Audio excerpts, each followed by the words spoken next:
Assalamualaikum, selamat pagi sahabat-sahabat SMK. Nampak cuaca hari ni alhamdulillah baik. Di Kuching alhamdulillah baik. Okey, berkenaan dengan untuk video kali ini adalah berkenaan dengan soalan sahabat berkenaan dengan apa nama itu kalsium untuk ayam serama. Okey, untuk kali ini SMK berkongsilah pengalaman SMK berkenaan dengan penggunaan kalsium di reban SMK. Tetapi SMK akan ceritakan berdasarkan pengalaman SMK sendirilah, bukan daripada kata orang perkongsian ataupun bersama-sama lain ke apa ke, tak ada. Ni kira memang apa yang SMK guna pakai di reban SMK sendiri, dan macam biasalah apa-apa yang SMK syorkan adalah kira kata usaha SMK sendiri, dan SMK tidak dibayar untuk sebarang contohnya macam kita tunjuk ubat apa ke semuanya, SMK tidak dibayar lah. SMK kira bagi review tu atas penggunaan yang SMK guna pakai sendiri di reban SMK. Okey, di sini SMK ada dua contoh yang kira kata SMK guna pakai lah untuk di reban. Ni tulang sotong yang kita biasa kutip di pantai lah, dan ada juga kadang-kadang kawan yang kata orang pergi di pantai di sekitar Sarawak ni, utama sahabat SMK Aziz Am, dia kadang-kadang dia ada lebih, dia akan kadang-kadang bagi ke SMK lah. Dulu masa mula-mula SMK pakai benda ni di Kuantan, SMK beli dulu murah je, sepaket kita kata dalam harga dia dalam RM4.8 kalau tak silap SMK. Dalam tu ada 3 keping. Tetapi semakin lama selepas itu, kalau tak silap SMK lah, sebelum SMK balik ke Sarawak pada tahun 2017, kalau tak silap SMK, harganya dah jadi RM9 lebih untuk 3 keping ataupun 2 keping.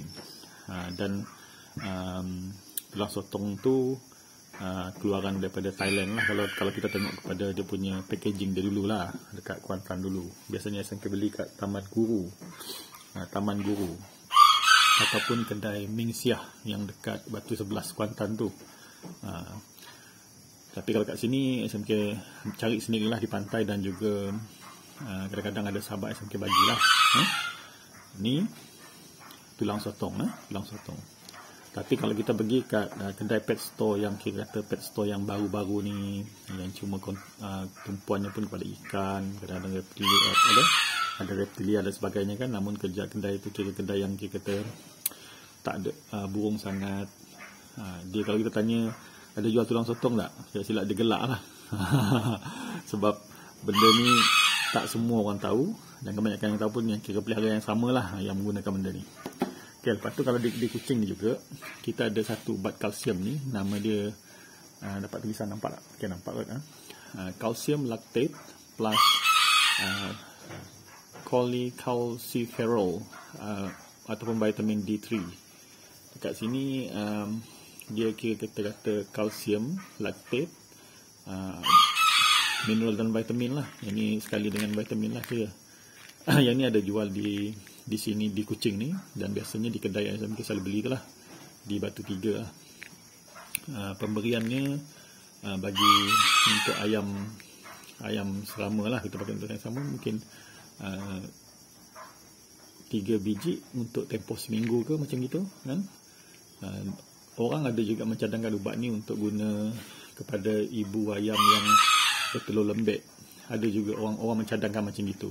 Tapi pada SMK ianya tidak berapa sesuai lah pada SMK lah. Jadi masing-masing ada ni, masing-masing SMK menggunakan ubat ni lebih kepada sebagai kita kata untuk menguatkan terutama sekali anak B ataupun remaja dan muda, untuk menguatkan ayam supaya dia mempunyai struktur tubuh ataupun tulang yang baik lah. Ni. Dan SMK tidak menggunakan ubat ni untuk ibu yang ada masalah bertelur. Saya beritahu. Secara amnya ataupun di reban SMK banyak menggunakan tulang sotong ni berbanding dengan pil yang ni lah. Sebab tulang pil ni ada banyak jenis. Ada yang jenis kata orang packaging dia warna hijau, dan macam-macam lah. Cuma jangan guna pil kalsium untuk manusia. Jangan guna, sebab dia punya kandungan dosage dia tu, setiap pil tu dosage dia, miligram dia tu terlampau tinggi untuk unggas lah, terutama sekali untuk ayam serama. So untuk reban SMK banyak menggunakan tulang sotong ni, terutama sekali untuk betina-betina dara dan juga induk yang kita pairkan untuk breeding lah. Dan insya-Allah telur lembek ke telur kecil ke, dia akan menjadi sempurna balik. Tu atas pengalaman SMK lah. SMK akan bagi makanan di dalam bekas makanan, dan SMK akan kikis tulang sotong ni dengan menggunakan sudu di atas makanan tu. Dan insya-Allah sepanjang pengalaman SMK lah, kalau hari ni dia bertelur lembek, esok ataupun lusa dia dah tak lembek dah. Kalau dia bertelur kecil, esok kira paling lama pun 3-4 hari lah, dia akan telur tu akan sempurna seperti biasa lah. Itu pengalaman SMK lah. Okey sahabat, itu sajalah perkongsian SMK untuk kali ini, iaitu berkenaan dengan penggunaan kalsium untuk ayam serama seperti yang ditanyakan oleh sahabat SMK daripada Johor lah tersilap. So kita harap ianya dapat membantulah sedikit untuk kegunaan dirban sahabat. Okey, sebelum kita mengakhiri video kita kali ini, SMK ada nak menyatakan sesuatu lah. Apa yang SMK sharekan pada sahabat-sahabat semua di YouTube dan sebagainya, bukanlah untuk kata orang populariti SMK sendiri, tetapi lebih pada sebagai perkongsian lah. Tetapi seperti biasa, ada benda yang kita kongsi tu kadang-kadang dianya dipersetujui oleh ramai, dan kadang-kadang ianya tidak dipersetujui oleh ramai orang. Namun seperti yang SMK bagi tahu, apa-apa yang SMK cerita adalah berdasarkan pengalaman SMK sendiri. Dan kalau SMK bercerita pasal fakta pun, contohnya pasal skema dan sebagainya, ianya adalah merujuk kepada buku skema yang SMK ada dan yang SMK belajarlah. Dan apa yang dipelajari itu SMK praktikkan dan dikongsikanlah bersama. Itulah untuk perkongsian tu lah, untuk perkongsian mengenai bab-bab teknikal. Okey. Lepas tu satu lagi, SMK sekarang ni sejak daripada COVID ni telah mula menumpukan, kita kata, concentrate balik untuk mengeluarkan produk reban sendiri, dan melihat kepada keadaan semasa, jika kita kata di Sarawak ni lah sudah ada tim pengadilan yang baru dan sebagainya, kemungkinan besar jika sampai masanya SMK mungkin akan turun sebagai player balik lah. Itu sajalah. Sebab SMK bagi SMK nak jadi pengadil ni boleh, tak ada masalah, tetapi tak ramai orang mahu. Dan oleh kerana kenapa orang ramai tak mahu tu ada sebabnya. Sebab SMK sendiri bermula sebagai